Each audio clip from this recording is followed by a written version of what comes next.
Hello and welcome to Plate Stack Chat. My name is Jason from Jason Fitness Media. That's right, the most subtle rebrand possible. Jason CF Media went to America and Jason Fitness Media came back. And why was I in America? Well, of course, to watch the United Grid League playoffs and championship match. And today I will be joined by some of our champions. A little housekeeping, though, before we begin. Of course, Strivey is still supporting this show, so we thank them for that. If you're a coach, you could really see what they've got, how they can help you in presenting your programming. It's a great app. And speaking of coaches, tomorrow I will be posting a giveaway for tickets to Coaches Congress in London. So make sure you're following me on Instagram for that. That's enough from me. Let's bring out our champions from the Sharks. So first up, we have a strength specialist that went from volleyball to CrossFit. She has been on the grid for multiple years and is always impressive to watch, whether that's because she's competing while pregnant or breaking records this season with a yoke carry. It is the incredible Breezy Leins. Now I need to find you. So many of you. Can't find you there. There we are. Hi, Breezy. Welcome. Hi. Thanks for having me. I'm happy to have you. Lots of interest to do. So I'm going to keep rushing. I'm going to keep moving forward. Next up, we have a rookie on the grid, but a veteran in the world of CrossFit. Joining grid may have been a surprise for some, but her performance on the grid was not. She took to the grid like a shark to water and has actually never lost a grid match. That's definitely a benefit of joining the Sharks this season. Please welcome the fabulous Kelsey Kiel. Where's Kelsey? There you are. Hello, Kelsey. And Dr. Phil's in the chat as well. That's great. Oh, Kelsey and guest. Yeah. So wonderful. Well, let's balance out some of these strength with a bodywork specialist who was a former sprinter. He has some of the fastest feet on the grid. Moreover, they're also one of the captains of the team, and herding sharks might be even harder than herding cats. Some will refer to him as the male captain. I just say he is the taller captain. It is the super speedy Samuel Martin. There he is. Hi, Sam. How's it going? It's good. I'm getting a bit out of breath, but don't worry. You got it. There's only two left. Come on. There is more. Yes, we have a player that has been described as having one of the best grid IQs in the business, meaning they know not only what she should be doing on the grid, but also what everybody else on the team should be doing. She has a diverse sporting background, but fell in love with picking up heavy things, and she can do it very fast too, which is convenient. It is the ever adventurous Val Gunning. Oh, hi, Val. Welcome. Hi, guys. But we're missing someone. Last but not least, it is not just a veteran of the grid, but the OG Shark, who got to finish the story by closing out the race that won the Sharks their first ever championship. Fun fact, he is also the reason we have a finish line camera on the grid now. But that was not needed this weekend as he ran home to victory. Fins up for the super wild card, Derek Anderson. Hey, what's up, guys? All right. Talk among yourselves. I'm going to have a little rest now. Hopefully there's still some time left for us to have a chat. Hi, everyone. How are you all doing? So good.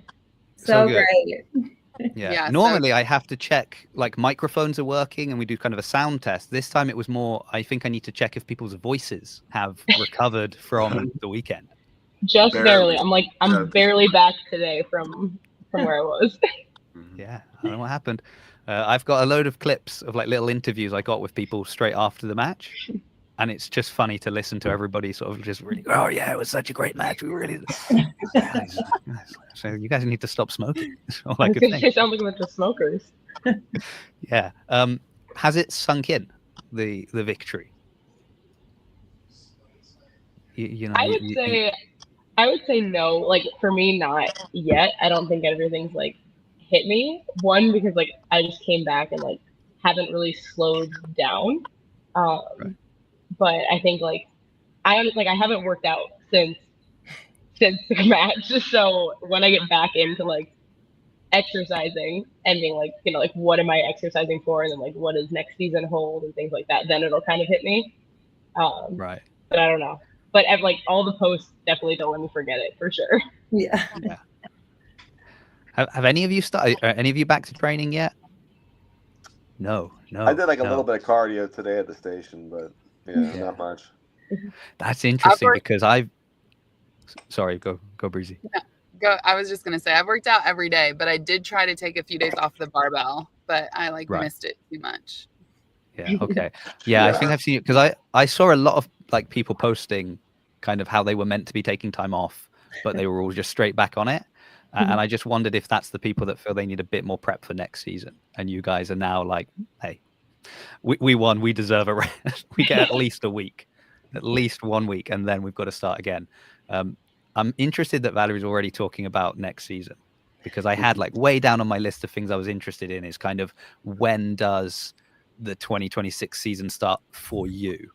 So, when are you kind of, right, we've won, great, but we've got to get back, are we going for, I'm assuming we're going for a repeat championship. Surely that's the plan, right? Yeah, it's always the goal. Yeah. So, you've got to start training immediately. You've seen the team, everybody else, they're training. They want to undo what happened. It's interesting because normally we have 6 months in an off season. So we get off in November, we have December, and then January, we kind of start, working on our things. It's the first season where we have an additional 5 months off since it didn't go out till November, and we're off in August. And so it's like, wow, like now, I mean, it's so tricky because you don't want to burn yourself out and you don't want to overtrain and you don't want to get this mentality too early. So for some of us, it's almost just like a factory reset. What were some of the things that I had that I need to work on? For me, it's like mobility and working on strength. And now I can take my time and not feel that pressure of grid and having to get done within the next November, because championships are usually in November. Now we can kind of just take our time into doing the things that we've missed. So then that way next year, come February, January, we can start ramping up in a certain way. Yeah. I mean, I've heard rumors that maybe the season starts earlier. So, well, this past season was earlier. May was early because it had always been July. So when we started in May, I don't know about anyone else, but I was like, oh no, like that was a little panic prep at the end there, because we went to November the year before, and then the November to May turnaround was very fast, in my opinion. I remember how I felt at the end of last season with it going to November and just like that long of a time training grid, like my joints, my body, I was like, oh my God. So like I like the rest where I can like train within like a mindful like volume and speed and things like that, where it's not putting all, because like I don't think people like grid is lifting weights and it's this and that, but it's like everything max speed all the time. And like I don't think people that don't do it understand like how much that hurts your body. Yeah. Or even just like the idea of just ladders. Like when people are like, oh yeah, I can hit those numbers. It's like, that's great. But also, can you do it in 20 or less seconds and back to back to back? You know what I mean? Like, yeah, those first 2 bars might be light, but you're like just wearing yourself out to go hit like a high weight. You know what I mean? So people see the numbers and they're like, oh yeah, I can hit all of those. And I was like, yeah, over a 20-minute period, sure. Yeah, in perfect conditions with your perfect setup. Yeah. The right with song. A chair behind you so you can sit down for 10 minutes between lifts because the best don't want to part accidentally do any cardio. Yeah. I mean, some of you, I think, Breezy, you hit every ladder. This I was season. not on the thruster. I did, but I was not. She on would the have hit it though. But she would have hit it slow. But I would have cleared it. But it would have been. That's a technicality. Yeah. And Kelsey, did you do the same? Yeah, Yes. Kelsey cleared every one. There you go. Look at that. Yeah. And they said she's a rookie. Just ridiculous. I don't believe that. Yeah. The time I felt a bit bad for you, Kelsey. This is just as somebody who's been in it for the whole season, and past seasons, but this season is like, I saw when it was announced you were joining, I saw all the kind of media being put out by the Sharks and by Grid when you were joining, and you like getting together with the team and doing stuff together. And then when like in the season, like when Daniel Brandon showed up, it was like you were getting lumped together in this kind of discourse of kind of CrossFit athletes that were just having a go at Grid. And I was like, I think there's a difference here. Like I think Kelsey is a Grid athlete this year who has a CrossFit background versus a CrossFit athlete who's having a go at Grid. Yeah. And I think things like clearing ladders and winning a championship is what doesn't hurt. I mean, Doesn't hurt. that's pretty good. But it was nice seeing you on the grid, but seeing you as someone who was at every match, who was like really all in on the season, not just kind of a one and done or a one or two 2 matches when it was near my house type. I mean, I hung up my CrossFit competitive jersey. That was like, and I almost didn't do grid because I was like, I don't want to hurt. I'm done hurting. Like, I'm out. I'm good. And then, you know, that competitive itch came back a little bit, and I was the last shark to sign, but I'm so glad that I did. And like you said, it was like I was committing to being a grid athlete, and I wasn't just kind of doing it, you know, a 1 or 2 off. It was like, oh, I'm going to go all in for these guys. So was it, obviously it hurts a lot. It's, you know, and it's fast and it's different, and it's not the same product. Was it more, I guess it's stressful as well, but was it more fun than CrossFit competition? Yeah. Yeah. Because when I describe it to people like watching it, I'm like, I find it's more fun. You know, but that's kind of my go-to of the big difference between watching grid and watching CrossFit events. And you know, and we're not just talking about the games, but just events in general. Yeah. I'm like, grid is a bit more fun to watch. And I was intrigued if, like, you know, obviously playing at the highest level on both sides, is it just also more fun to play? Despite the fact that, you know, there's a lot to think about, where you're standing, what you're doing when someone else is lifting, or, you know, following all the rules, making sure that Sam's not shouting at you because you're in the wrong place, that kind of stuff. But I mean, I've competed on a CrossFit team. That's like what I've done most in CrossFit, and it's just different. And it helps that it's these guys, because like I've said, it's the best team that I could have asked for. And it's just like, we're all in it. There's no egos, and we're having fun while executing. And I think that's been the biggest difference from my team experience. Not that I didn't have fun doing team in CrossFit, but it's just different. It's different. Derek, obviously this is not your first season. No, sure is not. Yeah. Was this always the plan, to like come back, to finish strong, to hit like this final thing? Like it feels very scripted. I asked Mavra at the end. I was like, "We're sure this isn't scripted, right? Like, this feels too Hollywood to me." But yeah, I mean, when I started, it was obviously in its infancy, right? So we were just, you know, local box athletes that came together because we found out about this thing called grid, and we were doing a combine, and who wants to be a part of this thing called the Sharks, and it was very like elementary, very basic. I had no idea what it was. It was just something different. All my friends were playing. But year after year, you know, you just, especially with the Sharks, I think the biggest thing that we have that other teams don't have is the type of relationships that we have with one another, the friendships, the family vibes. And every season, every different team that we have, it's always the same thing. Always have a really close-knit family. And I think that's what's kept me back, kept me going back every single year, is the longing to get that championship. And it's been years and years and years in the making. But nothing has wanted me to like go to another team or try something else. Like, even though other teams may have won in the past, I knew that we had it in us. So that was one of the biggest things for me, is to be loyal to the team that we're in and continue to fight. And it got to the point where we had the sprint relay. I saw the overhead squats. Fico asked me before, he's like, "Hey man," he's like, "I really want you to do these." And he kind of gave me this look like it was kind of like a scripted thing. And like you're saying, and he kind of wanted it to set up the way that it did. And it all kind of finished exactly how we wanted it at the end. And it was pretty awesome. Yeah.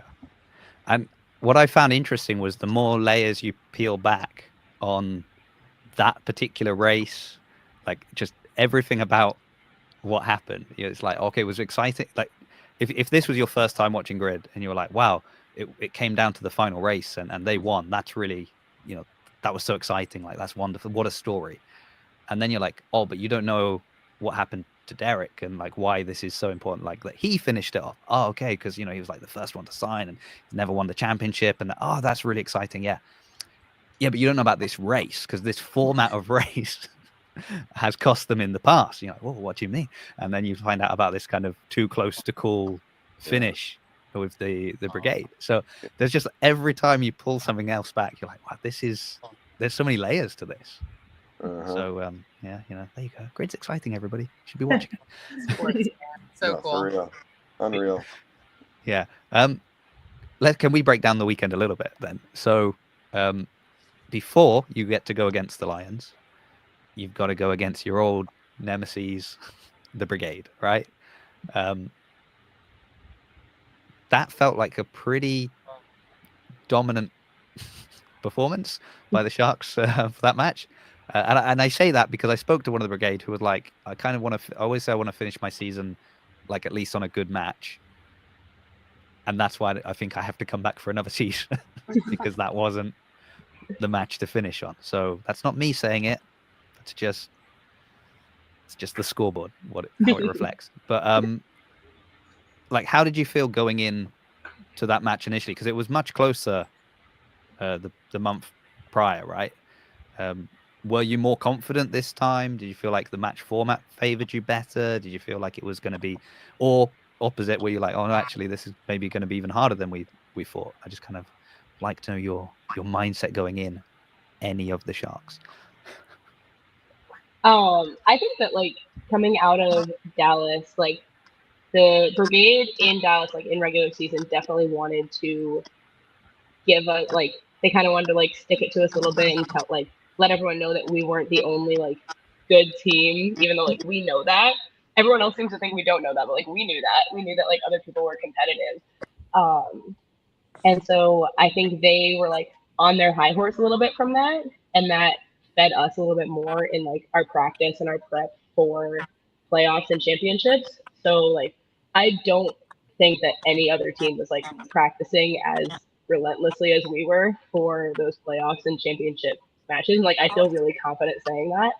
And I think it showed. I think that we went in confidently to do what we knew we could do, and they made mistakes and they let it get in their heads. And after the first couple, like it was just a mental game for them. They're a good team. There was no reason they shouldn't have been able to put up a fight against us, but they let it get in their own heads. They got in their own heads. I hope they're not watching. I hope they are. Yeah, but I've got to speak to one of them next week. I think what Val said is like so true about like fueling us and everything. But I also think at the same time, our team does a very nice job, especially led by like Sam and Chelsea.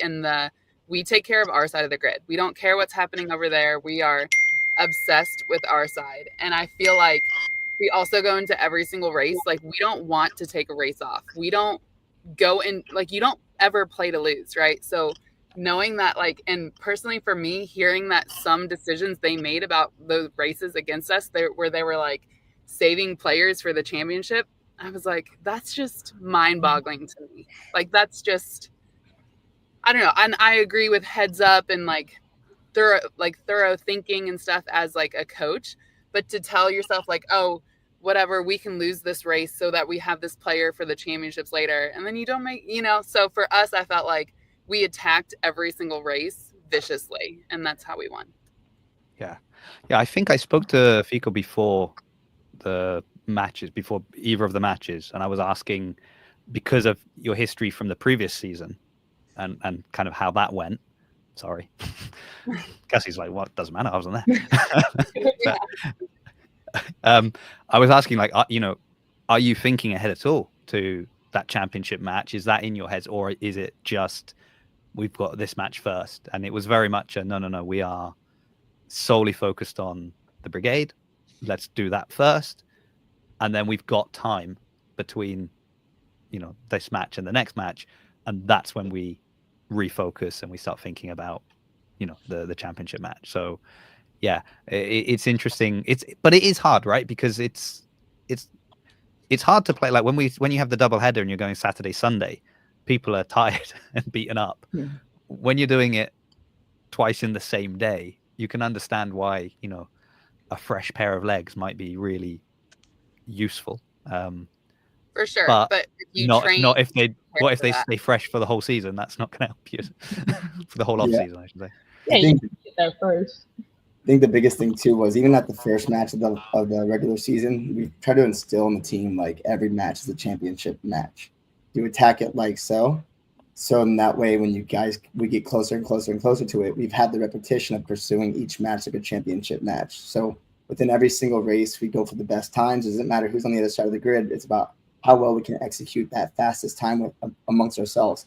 Inevitably, if you saw the stats, I think we had like 19 of the best times in races across the regular season. And so statistically speaking, if that's what you pursue, us against ourselves and us against the clock, that was just the mentality that we had. Like, yeah, it was the brigade again. It could have been anybody else. We were still going to attack it the way we attacked it because that's how we trained it all season. Like every match was the championship match. We didn't hold back. It was just, and then we traded for the exhaustion. In the event that we did get to the championships, we'd still be ready. Okay, there you go. That's a strategy. I mean, I think it's one of the things I've always liked about grid or CrossFit in general, or or IF3 or any of these kind of things, is it really doesn't matter who's against you, because there is nothing you can do to affect them.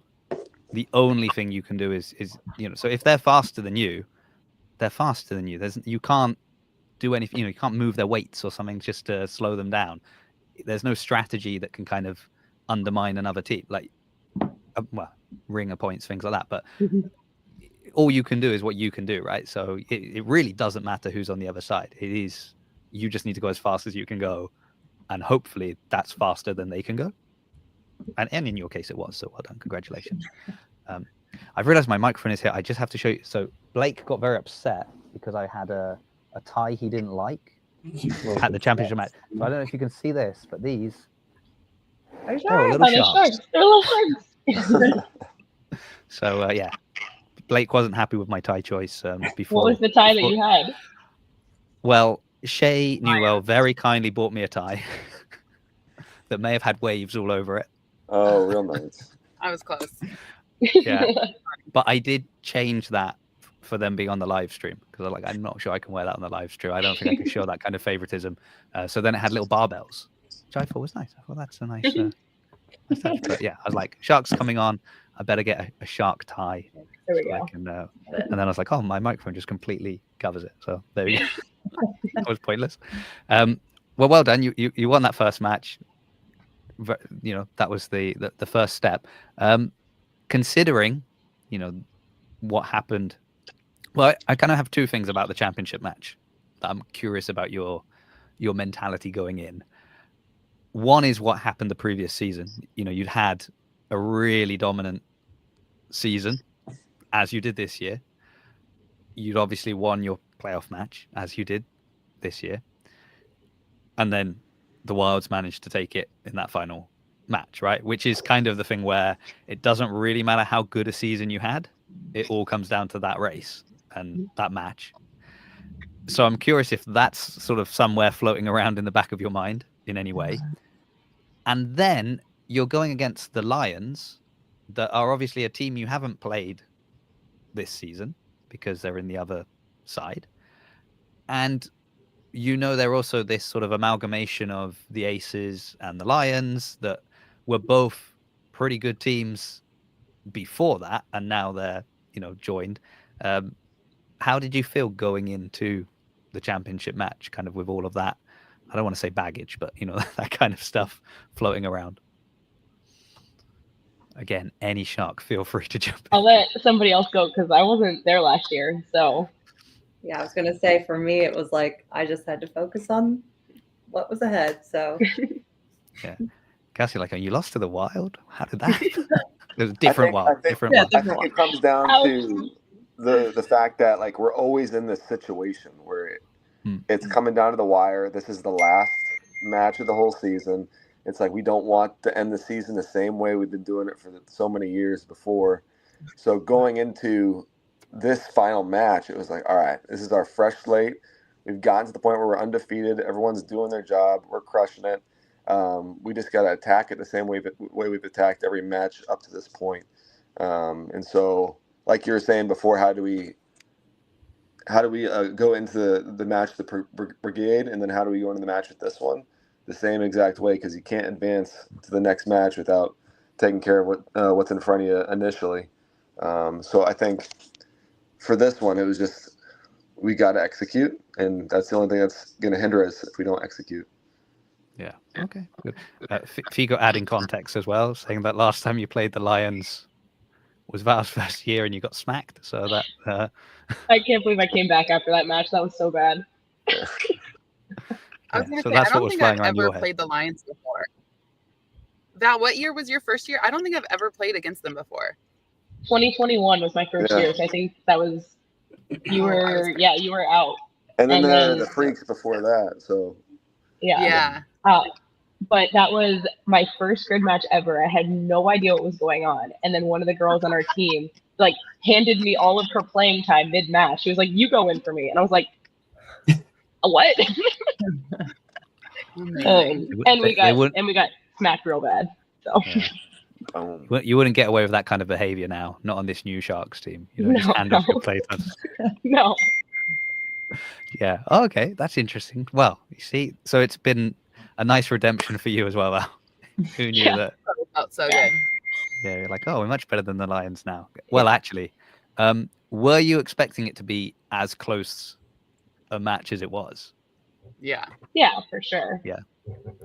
You don't have to be that humble. You can say, no. No, I mean, they're all like, it's hard to not expect that when you go into playing a team that's literally calling themselves a super team and like everyone else is calling them a super team, because they do really have like the best athletes from both of those very good teams combined into one.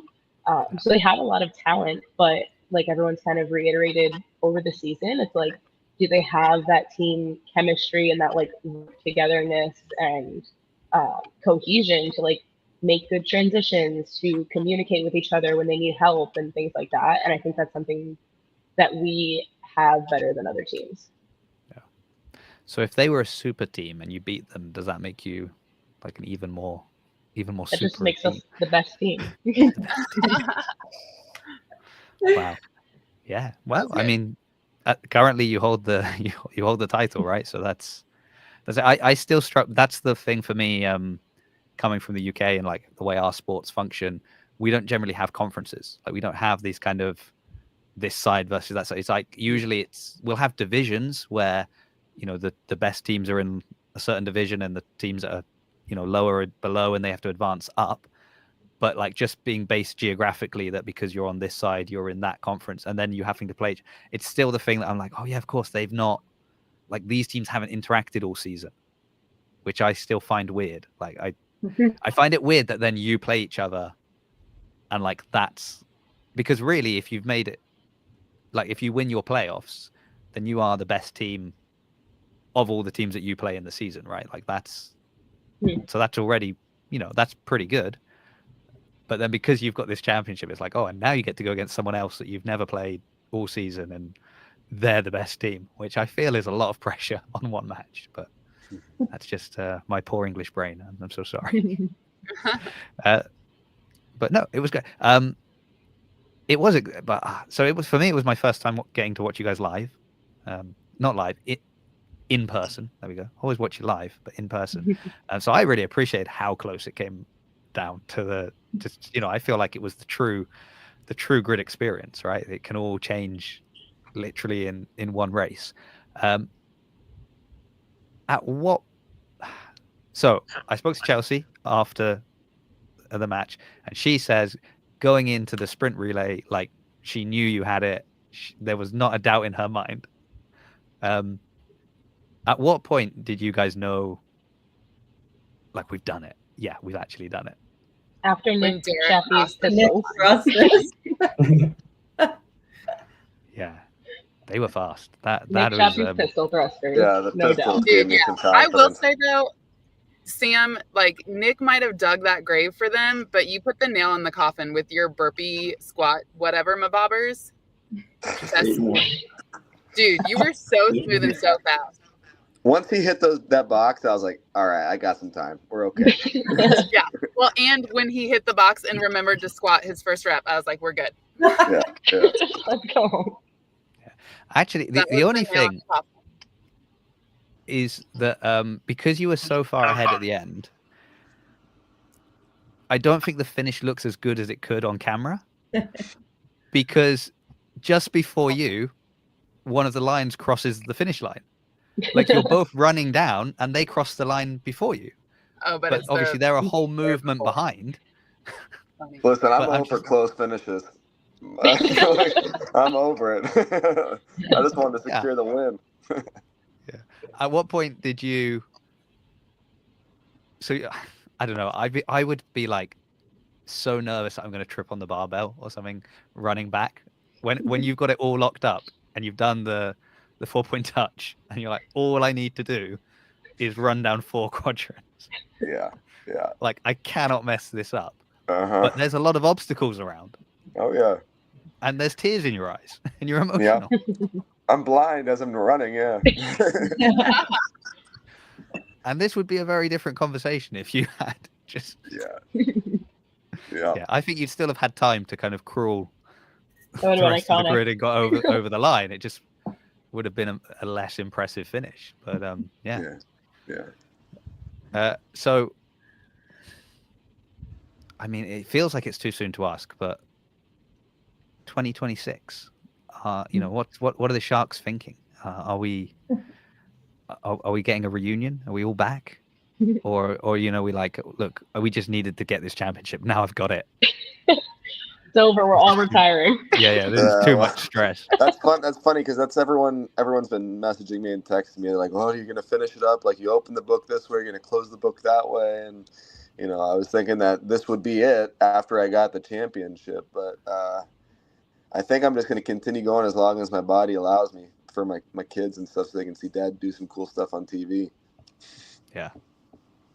Okay, that's one. I'll just tick that name. Right. Anyone else want to volunteer some information? Breezy.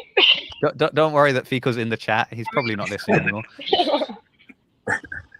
I mean, honestly, he might come out of retirement. Like every year, I try to stay really quiet in the group chat off season every year because I just don't want him to realize I'm still in there and remove me. And if I just stay in the group chat for long enough, he'll just send me a letter of intent.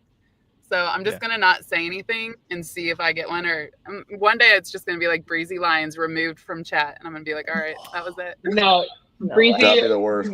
Winning and dominating everything she's done this year. She's like, maybe they'll forget about me. Yeah. Okay. Yeah. But can you imagine if that's the way you found out that you were no longer on the team? I don't think it was last year. It might have been the year before. Fico forgot to send me my letter of intent. So I was just like waiting to get removed. And finally he like texted me. He was like, hey, why haven't you signed this? And I was like, you never sent it. So last season, whenever I was like taking a very long time to decide if I was going to like come back or not, Fico legit kicked me out of the group chat. And I was like, hello? Yeah, that one hurt. That one hurt. Did hurt. I think we all mourned that. And I was like, are you for real? And he was like, I saw that and then I questioned myself. I was like, man. I was like, damn, okay. That's not nice. That's not let's see. He's saying it's not too soon. The guy's already sharing training programs and stuff to do during the off season. Oh. Hey, you can't be talking about that stuff. That's secret. It's not a secret anymore. He said it live. And Breezy, no, never. Okay. Because I just don't have to worry about Breezy. He just knows I'm down. Yeah. Right. Unfortunately, he does have to worry about Val, apparently, and has to give her a little bit of a, you know, just kick you out the group just so. Never let him know your next move, you know? I'm too old to play games. It's funny, though, because like, everyone is very... Obviously, you wait to... I always love it when we start getting all the posts of, like, such and such re-signed, re-sign, and, you know, it's fun, but I'm also like, I want to be interviewing people during the off-season, so just tell me you're coming back so I can get you on the show and we can talk about the team that you're building. Like, that's... It's. I don't want the suspense. I just need to know who's playing. That's. You don't get that with like as many other sports. No, it's not like, oh yeah, guess what? Most people have like 3-4 year contracts, right? So you know. That's a good point. I knew that Val needed that. That's why I removed her. Yeah. Well, Fico, I heard they knew that you needed them to lose last season just so you really wanted it this season, and that would help motivate you to be a better coach. And actually, they said they could have easily beaten the Wild. They just didn't want to. They just wanted the drama. Yeah. Oh, no. That's exciting though. Okay, so Derek is back. Breezy is hiding in the corner, hoping nobody notices that she's still there. And then she'll just turn up with her uniform and be like, well, I've got the uniform, so I'm assuming I'm still playing. Is there a yoke to carry anywhere? I got it. Yeah. I mean, Kelsey, You're the interesting one because you know pressure. you could retire undefeated from grid. Like never lost a match, won the championship. You know, there's no hunger. That could be the fear. But you've also mentioned that competitive itch that doesn't seem to go away. It just never really leaves, I feel like. Yeah. I'm not saying no. We'll see what happens. We'll see what the next couple months of my life brings. But I'm going to be like Breezy and hide in the background. Okay. This group chat's going to be very quiet. You in the background giggling. Never quiet. Yeah. It's never quiet. quiet. It's not quiet. Yeah, you two hiding in the background. Val gets kicked out until she gets brought in last minute to be told, yeah, you're still on the team. Sam is very quiet in the corner here. My group chat was really quiet too. Just wasn't there. Group chat is never quiet. Yes, literally. Yeah. I mean, that's my next goal. You know, my first goal was get to a grid in person. My next goal is to break into all of these group chats because I hear about these group chats. Like, they sound chaos. A one-day pass in the teams group chats, that'd be great. Yeah. Oh, that would be really sell that. That would be the next thing. Yeah. The trouble is, you can't. When you get added to a group chat, you can't scroll back, so you can only see like new chat. For us. That's fine. Yeah, you don't want to see some of the Yeah, you don't. You couldn't handle it. Probably not. Well, Dude, I can't handle it sometimes. Yeah. I think it's like 80% is people sending videos and being told go faster. That seems to be unanimously across every team I've spoken to. They're like, oh, I sent this video of me doing, you know, burpee box jumps, and the response I got back was, no, you need to go faster. And then the other thing, it just seems like you guys are having speaking of things I couldn't handle, can we talk about the after party? Because I was told initially, like, oh, there was going to be a party at like a venue near the arena. Did you guys actually go there? We tried. Yeah, we tried. We did, but nobody else did. It was just it was like a grid league party, and it was just the Sharks there, and so everybody else was I didn't see anyone from any other team, right? No. Yeah. Just us. So we were, you know, I thought it was winners like I can't help myself. I have to be useful if I'm somewhere. So I'd stayed behind. We were dismantling everything, and then they were like, "Oh, the place closes at 9 or whatever." So we're like, "Oh, yeah, we should go at least to see everyone." So I walked over with Cassie. We got there. We went in, and it was empty. We're like, is there? Did any grid people come? And the woman said, "Oh, I think the winners." And that was it. And we were like, "Okay, no problem." So we ended up just like having a drink and then going back to help finish the stuff. And then I think we were having dinner with like Mava and Ruby and Bridie and all of that. And that's when messages got sent about the after party that you guys were having because your like Airbnb was next to the Lions. Yeah, and the brigade. And the brigade, like Sam. And the brigade. Oh, so you just wanted to make sure everyone heard how happy you were. But it was too far away. I was like, it's too far. I can't get there. So I've got to fly back to England tomorrow. I'm not doing that. Yeah. But I mean, you're all, you know, incredible athletes. I'm sure it wasn't very wild. I'm sure you all controlled yourselves and a lot of moderation in all things.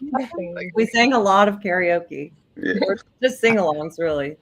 How did you sing? None of you had any voice left. How did you sing? Very poorly. Yeah. We didn't say we sang well. Yeah. I mean, maybe that's now. Yeah. He knows the lyrics to every single song he's ever played ever. Well, every song. It's honestly every musical we put on the TV that we were singing along to, every Taylor Swift song. Yeah. It's incredible. Well, he's Filipino, and karaoke is in their blood. That must be a thing in the Philippines. It's gotta be. They actually had like a karaoke machine that has like these little chips that you just put in, like little microchip type things, and so you can just plug it into your TV, and you've kind of always got a portable karaoke machine. That's so cool. And when I used to live in Italy, my wife's from the Philippines, so we had like, you know, lots of Filipino friends there. You could go into any one of their homes, and that karaoke machine was there. Like it is part of their culture. Look, I guess that's why. That's why, right there. He said true. He said true. He knows. He knows. I know. He knows. He knows. He knows. He knows. He knows. I know. So yeah, no, it does not surprise me that I bet he was the one being like, "Hey, we should." He definitely was the remote. Yeah, he had the remote the whole night. His mic. Did he? Yeah. Were any of you the ones that are kind of like, oh no, I don't know, no, I don't really, but you really want to sing, but you kind of want to pretend like, oh no, don't make me sing. Is that you, Derek? That 100%. Yeah. It's like, oh no, I don't sing. That's not me. And then he's just elbowing people out of the way. A couple words here and there, and you get the tune down. You're like, yeah. Oh, nice. See, Kelsey, you got to come back if you want. If you want another karaoke night, you gotta sign up again for the next season. It was truly like sing along though. There's no one person just singing. It was like every single. Grid is all about the team. Exactly. You know, no one's a star. It's all the apart from Z when he's singing, but apart from that, everyone else, it's all a team. It's a team thing. Apart from ringer races. So, how did you feel when they played the old switcheroo on who it was Jess, wasn't it, that was going against, it was meant to be Briley Smith, and then it changed to Ryan DeMatty, right? Ryan DeMatty. Yeah. Mm-hmm. Yeah. Were you expecting that? Yeah. No. Yeah. You were? We were told Briley, because I was warming up with Jess and Figo came over and was like, hey, do you want to know who you're going against? Whatever. And she was like, sure. He was like, okay, Briley. And then did she know beforehand? Because I didn't know that they pulled that card until literally they were like at the line announcing who was going. I don't know if anybody knew. I guess I didn't know, but I wasn't surprised. Like, I don't put it past any team to ever pull like some weird switch or make some reason that their best person has to be the one to do this thing. Like, it always just happens to work out that way. And so he deserved it. He won it. He's an awesome athlete. But I don't know. Weird switch. Well, wasn't it a super wild card? Yeah, a super wild card. Yeah. So you can play that at any point, because I thought you would have to at least submit it or something. I don't know. It threw me, Jason. I was surprised. Did it? Well, I'm glad someone was surprised. Yeah, we'd seen the brigade do it earlier in the season, because they had Dan tie down to do burpee backflips. I don't think he can do burpee backflips, but he was. I think he can probably do burpee backflips. Yeah, I don't know. I mean, he's a good athlete, but I don't know. I don't know if he can do them fast. Maybe not the fastest, but he can probably do them. Yeah. And that got swapped out. But because I was doing the interviews on the other side of the grid, I was trying to book people in ahead of time. And so I knew that Briley was going to do the ringer point. So I went up to him and I was like, oh, can we do an interview? We'll do an interview at this point. So you will have just done the ringer, the race before that. And he's like, am I doing the ringer?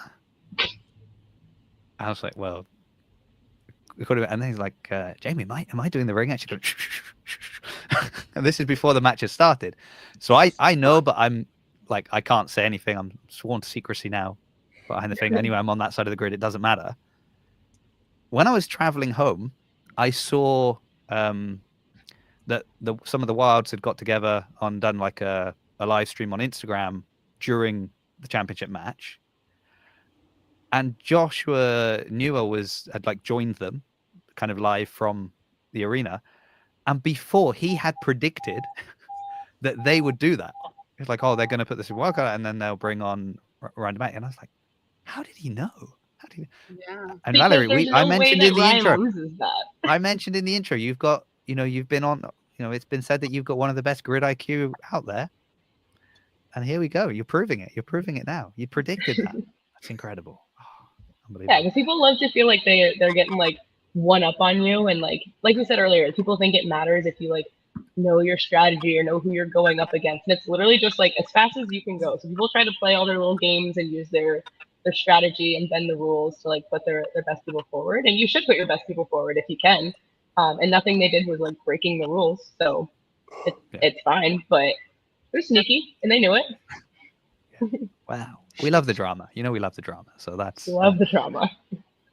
My other thought about ringer points in general, and I'm glad I've got Sam on to ask this, is I think a lot of the time, I mean, depending if it's a particularly heavy barbell, maybe not, but generally speaking, it feels like the person that gets there first wins.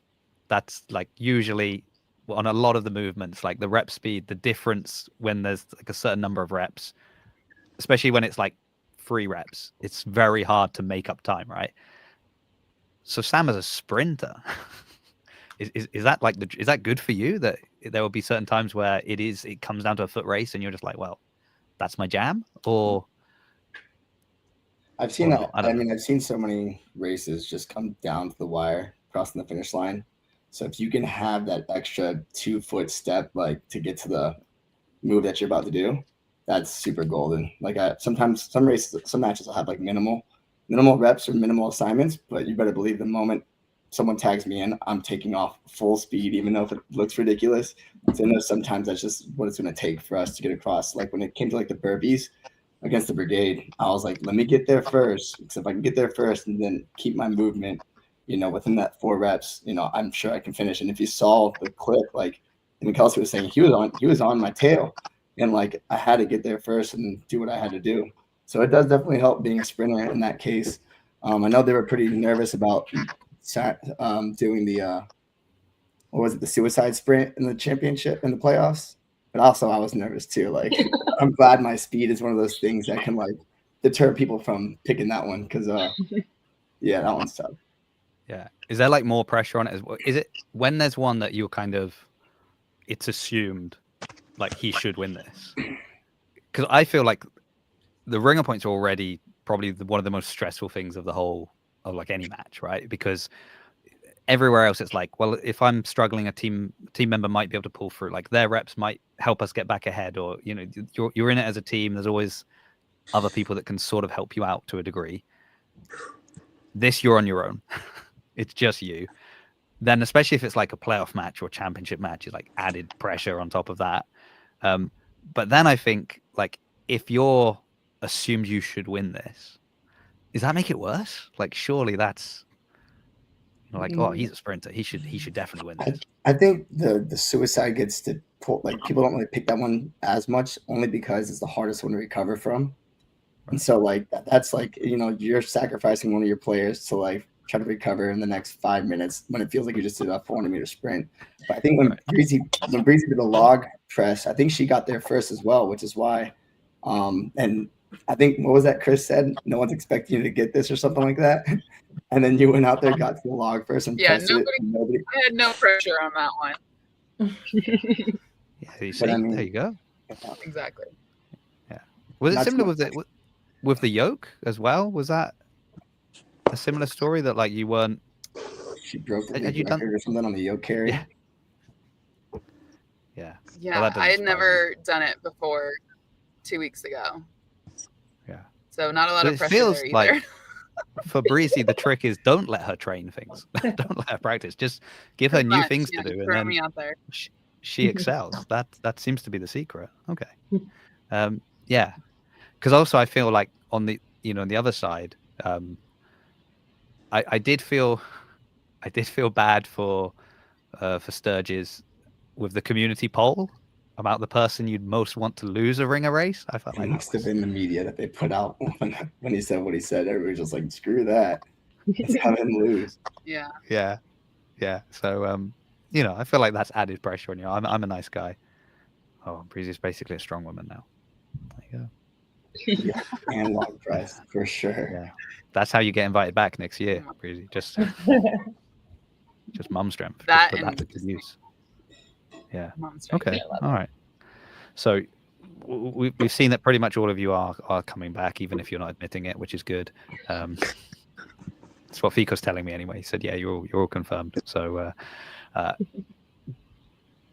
obviously, this year you had like the pressure of just finally break through and get that championship.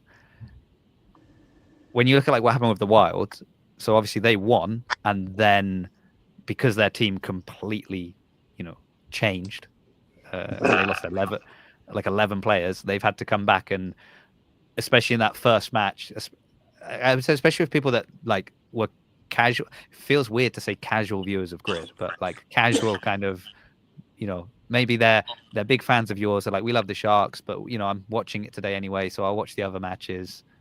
Oh, the Wilds, they won last year, and then they saw them go out and just get destroyed.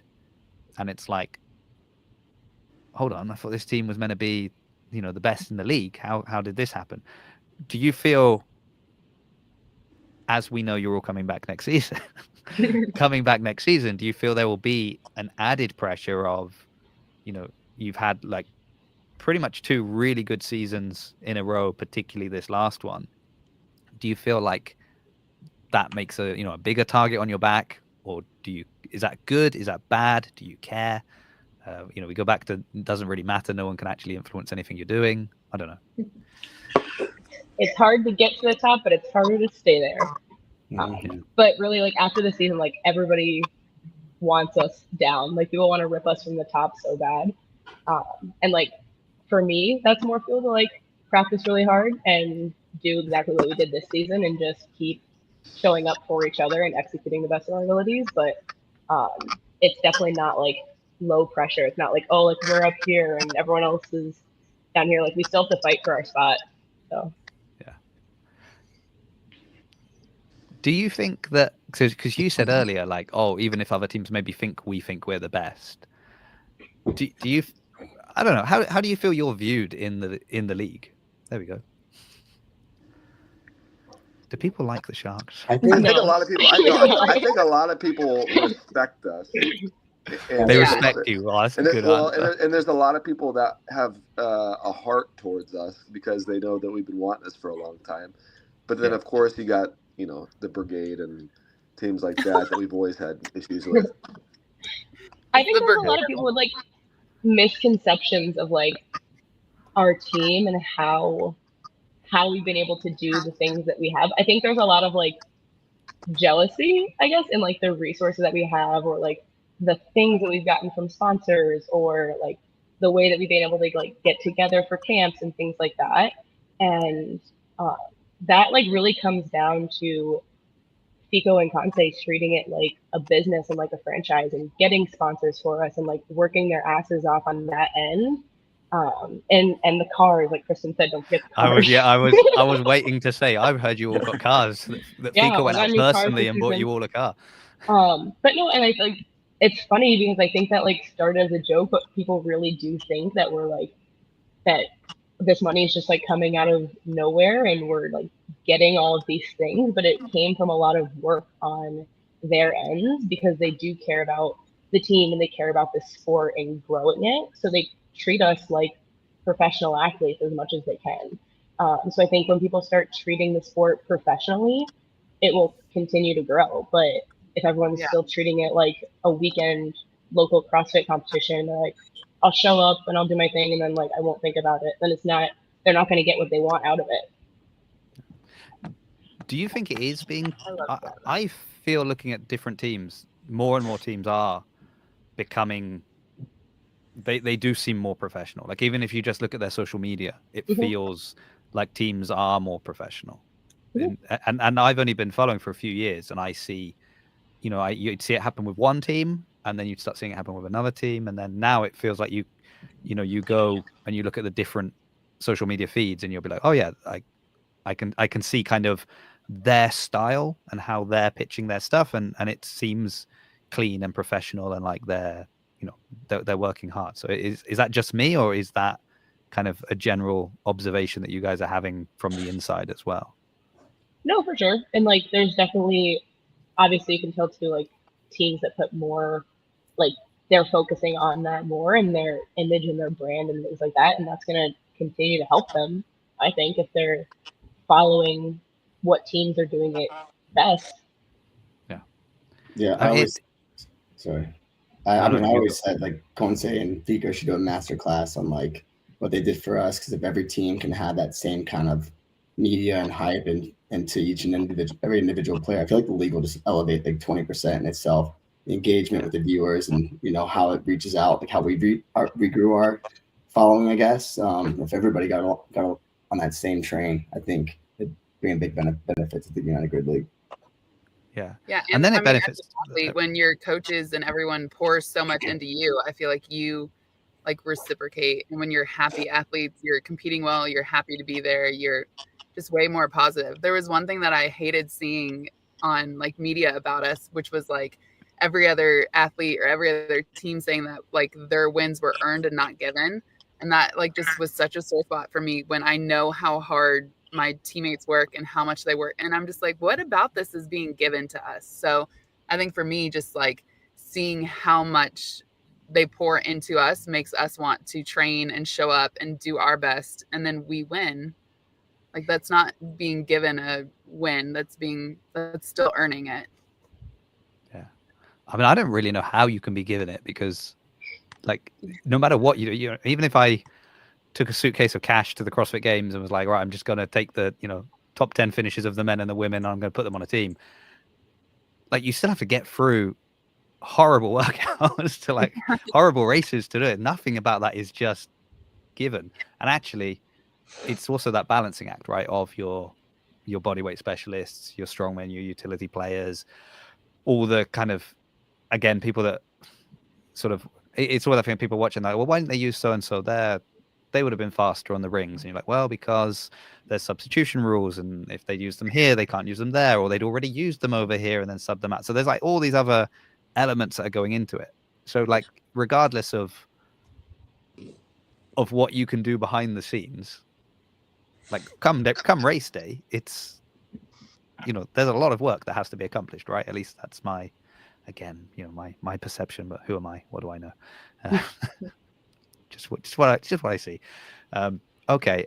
The reason I was asking how people view is that was one of the fun things about being there in person, was like you'll speak to different teams, and and it's hard for me because I've spoken to so many players across all the teams now, and I get on well with I think everyone's lovely, so it's nice. But it was funny that quite often you'll hear maybe one team will say, "Oh, this team, they're the team like that, they're rude to the staff." And you're like, "Oh, really? Okay, yeah, they're not a nice team." And then another team will be pointing the finger at a different team and be like, "Oh no, it's this team. They're the team that," blah, blah. And then that team will be like looking at, no, it's this team that. And I was just like, every team is telling me that it's the other, like another. And it wasn't like, 4 of the teams are saying, "Oh, it's the Sharks," and the Sharks are saying it's somebody else. It was like every team had a different person that they were sort of saying, "Oh, they're the team that's not very nice." So I was like, okay. So, my eyes will be very open this season. I'll be this coming season. I'll be watching all of your behavior on and off the grid. Anyone that says no to coming on this show, I'll be like, "Oh yeah, they're part of that team that's really rude." Yeah. Wonderful. Well, thanks for coming on. I just really wanted to kind of run through a victory lap with you guys and let you sort of soak in a little bit more of the and break down what you did, because it was, a great accomplishment. We've talked about the playoff match and we've talked about the championship match. You also had a lot of other matches you had to get through to get there as well. And so, I mean, going undefeated is, that's got to feel pretty good, right? It's got to feel pretty good. Yeah. Yeah. I mean, especially for Kelsey. She's never been beaten at grid. Like that's make sure that's in your Instagram bio. Just undefeated. Oh, yeah. Be careful. So, but I hope that doesn't stop you coming back next season and still doing it. What? Oh, apparently Kristen bakes cookies, and that is what is keep. I've learned as well, food has a massive influence on what teams people sign up for. So that seems to. So it's cookies, cupcakes I've seen have been involved. So there's a whole lot of food-based stuff. So that's interesting. So if anybody's watching from different teams and you're like, how can we recruit players this season? We need to, apparently, snacks. Snacks is always Rookie of the Year. What, Vico? You can't be Rookie of the Year. Who's Rookie of the Year? Other way, Val. No, Yeah, she's here. Not for she's us. Here on mine. Oh no. Okay, that's awkward. For me, she's like way over there. For me, you're all pointing at. at Jason. For me, you were pointing at me, and I was like, well, thanks, take it. Oh, that's so awkward. Oopsie. She's over here on mine. Have you not got your screen mirrored? I don't know. Oh. Wow, you're the young one. You're supposed to be teaching us this. Guys, I have no sleep. I'm so tired. I'm not doing any of that. Unbelievable. Okay. Well, on that note, thank you again for coming on. I've appreciated that. Thank you, everybody in the comments. I notice majority sharks. That's interesting. I'm not sure why that is, but you know, it's nice that you could all join us here during the off season, because you know you're as Fico is telling me, your 2026 season is already started. I feel like my 2026 season is also beginning like now. So I am going to be in this off season. The plan is keep these shows going with, you know, so I'll still be doing all the CrossFit stuff, all the other stuff, but these grid shows, they're going to keep happening because it was hard to get right. There's too many people playing grid. This is the problem. And so trying to get people on, I was getting messages like, why aren't you having this person on? Why haven't you had that person on? Like, well, there's a lot of players. So off season, we're just going to keep it going. So if you've not been on, I've got to get you on. Fico, you know, round up any rookies that are signing up. I want that we know everything about them before they step foot on the grid. I don't want it to be a surprise. I want that we know all their stories. So my plan is to try and help with that. So I'm putting it out there, universe, just send people my way. But let me just let people know what's coming up on Monday. I have where is it here? Let's see. Nigel Barber from Wadaptive. He'll be on. We'll be talking about that adaptive event, the history behind it, and what they've got coming forward. And then on Friday next week, it will be the final recap show of the 2025 grid season.